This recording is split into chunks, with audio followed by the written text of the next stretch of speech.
Everyone, good morning. I don't know about you, but I felt Saturday morning as the sun more or less rose, and I thought, something's happening this morning. What can it be?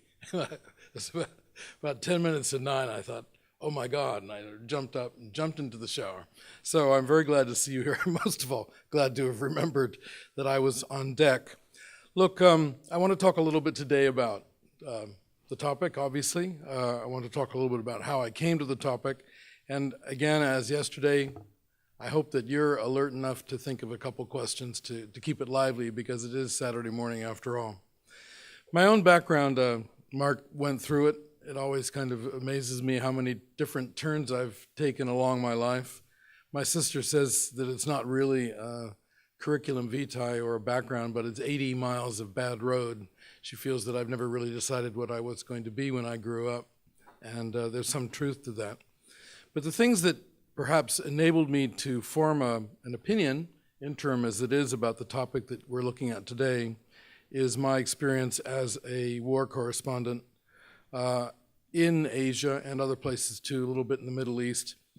But after 9/11, I received a phone call from people saying, would you like to come into the American government? And I had never really taken much of an interest in partisan politics, had never given any money, for example, to the Republican Party, but the notion was that it was a national emergency and I was needed. Moreover, I said, I'm not particularly familiar with the Middle East or the Near East. They said, well, you've worked a lot in Islamic countries and that's good enough for us, which is a very interesting attitude in the United States. And I want to talk a little bit about some of the issues that I think continue to affect American thinking about what it is that America wants to do in engaging with the inverted comma Muslim world, because it is, I think, a continuing problem of appreciation in the United States that there is such a thing as a Muslim world, and what is it, and how does one deal with it. And it's the type of thing that bureaucracies tend to do, and of course in the circumstances after 9/11, people did very quickly, because bureaucrats need to do one thing more than anything else. They need to appear to be doing something in response to what had been I think aptly described as a kind of collective psychological breakdown in the United States after 9/11. I think you've got to see it in the following way to make sense of it all. What we had against Kabul and Afghanistan, the people running Kabul at the time, was a punitive war. It's very interesting how American thinking and writing about the response to the attack on the Twin Towers was seen in the world, and was seen, I think, with a fair bit of leniency as a necessary and perhaps overdue punitive war. And then, of course, the problem with the American presence was not only the continuation and perpetuation of a presence in Afghanistan, together with what I call a baggage train of good intentions, gender equality, good governance, democracy, a number of things that are very dear to the American hearts, but also, of course, the fateful decision to invade Iraq. The American bureaucratic response went through several phases. There was the initial idea of a propaganda effort directed to the question broadly described as why they don't like us, and then a set of programs, some of them rebundled within the Agency for International Development, and some new money that was aimed at, for example, inculcating entrepreneurship in the Middle East, or doing something about madrasa education. It was interesting, for example, that in the Department of State there was a program called Engaging the Muslim World. That was the name of the program. And the woman in charge of it was the daughter of the vice president at the time, Dick Cheney. Her name is Liz Cheney. She's running for Congress now. And I think that there was a real strong disinclination to overlook the irritants that had been in American policy and remain in American policy. Remember, we're still talking about continuities rather than, the change after 9/11 was obvious, in my opinion, fateful, and not particularly well directed. The essential difficulty after 9/11 was this, that the United States declared war on a tactic. It militarized its response, and it declared war not on a particular enemy, although there were enemies to be sure, but on a tactic. So terrorism itself became the intended enemy against which the U.S. would operate. This had interesting consequences right around the world, where with an enormous extension of American military support to a number of regimes that are facing internal enemies who rely on terrorism as a tactic. There was no reason for those enemies to become our enemies, but that the way in which the response was tailored, a response to terrorism, meant that we would be sending people around the world. I think at last count, there are American forces, American military advisors in over 110 countries in the world. It's quite an enormous reach, and must surely, if you look at the number of places the United States is operating, really be greater than, say, the involvement of the British at the height of the British Empire. Some things continue to be in place. It is a source of regret, to put it mildly, in places where adjoining Palestine are places where people regard themselves as taking an interest in affairs of the Ummah, the Brotherhood of Islam, that the United States support for Israel essentially remains in place. And that includes support for colonization of the West Bank. And there are other issues such as resentment against American evangelical work, relief charities like World Vision and other groups like this that have a strong evangelical temperament. They do good work, they're often misunderstood, but remember, these are elements that are in place prior to 9/11 and remain in place. I remember going to Central Asia after the fall of the Soviet Union, and it was quite interesting that not only were Wahhabi-minded missionary efforts very clear in Central Asia, in places where there was Islam, supported by the Kingdom of Saudi Arabia, but in addition, bumping shoulders with these new arrivals in the buses were American evangelicals, Church of the Latter-day Saints, a number of other groups as well. So America's presence abroad, the sense of a missionary purpose, is both clear in our foreign policy and our approach to the wider world, but it is also clear in the presence of people coming out of an evangelical tradition in the United States. Well, what the attacks did in 2001 and what the consequential diplomacy and our two expeditionary wars did, and with the great increase in federal money and attention to engaging with the Muslim world, as we began to see kind of a cottage industry in Washington of people who were holding themselves out as specialists in this broad issue. I think specialists in narrow places, Sufi traditions in Central Asia, or people familiar with Maghrebi Islam, or Bedouin traditions, or people who knew the Gulf particularly well, was fine, but I think we did a great deal of damage to our own way of thinking by creating a Muslim world in our minds against which we needed to struggle, for which we needed to create new programs of persuasion.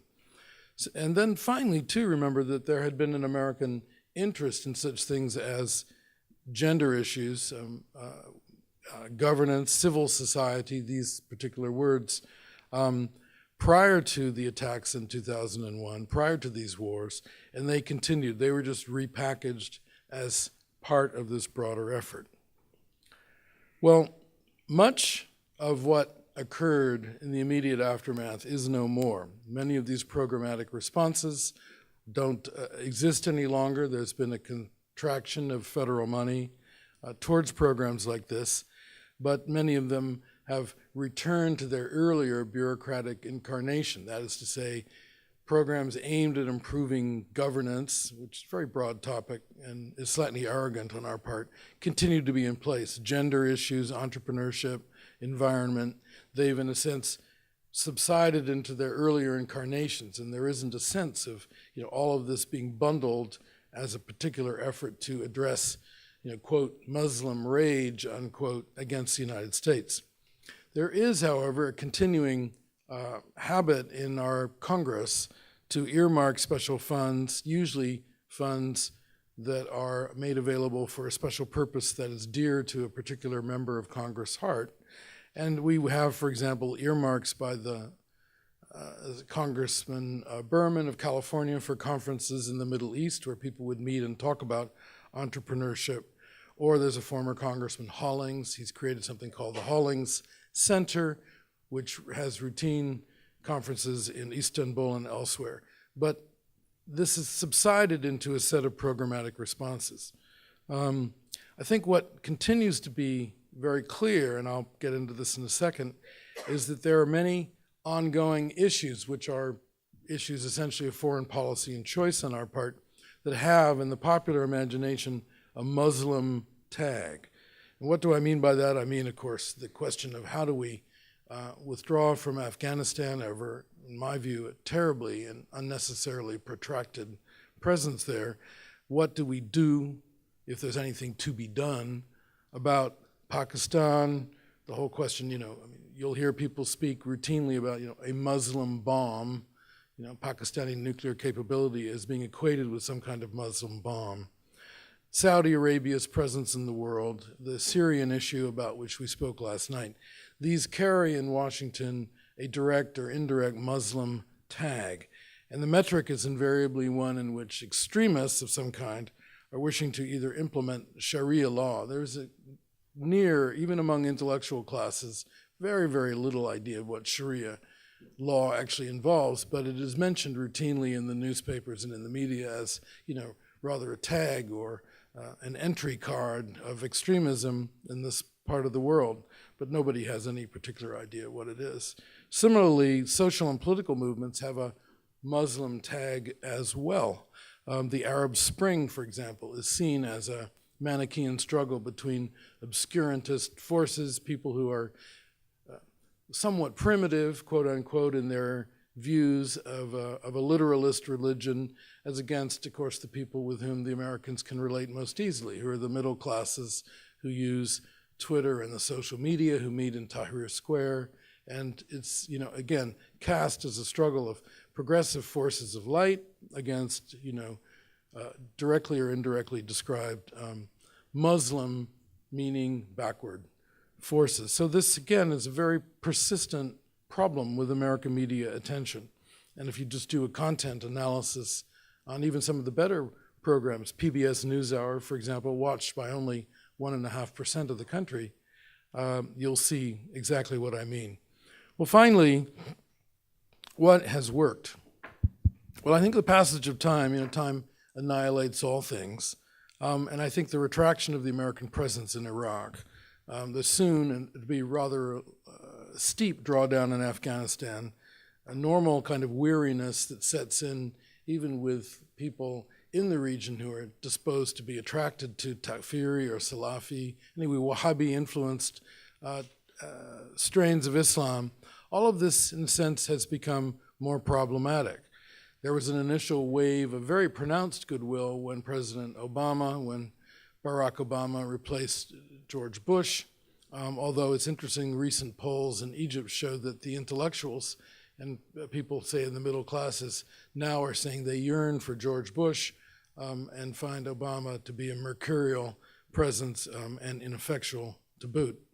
I think one of the other things that's happening as America goes through a number of very important changes, the economic circumstances, the sense of weariness with adventures abroad, which we saw very, very evidently with the president's decision to, we wanted to march down a certain direction.